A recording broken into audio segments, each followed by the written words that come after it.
Planks, I personally love them for core work, for shoulder strength.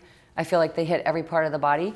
And so I want to show you how to come into quite a few different versions of them. Right now, this is going to be a high plank position.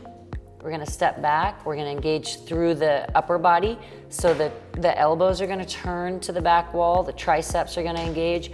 We're going to bring our feet hip-width distance apart. We're going to bring our wrists under our shoulders. And we're going to engage through the thighs and the glutes.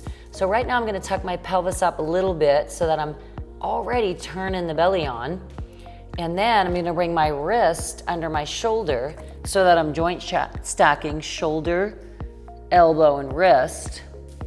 And I'm going to bring my top foot in front of the bottom.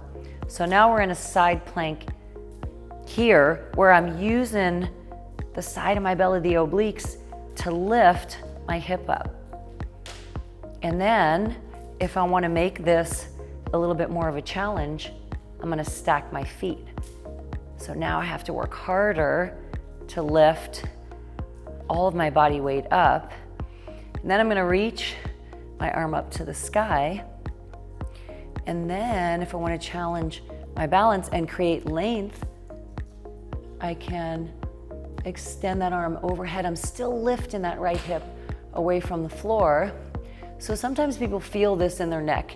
You can bring your head wherever your neck feels good. It doesn't matter where you're looking. You can look down, you can look. It's more of a balance challenge if you look forward. As you can see, it's more of a balance challenge if you go ahead and look up. But if that doesn't feel good on your neck, then certainly you're not going to do it. So here's where the plank can get extra strong. Once you lift up through that hip and you take that top leg up, so then you're driving the energy off the edge of your right foot, and then maybe you hold it there for 10 or 15 seconds to really let that oblique start cooking. That's an excellent side plank position exercise.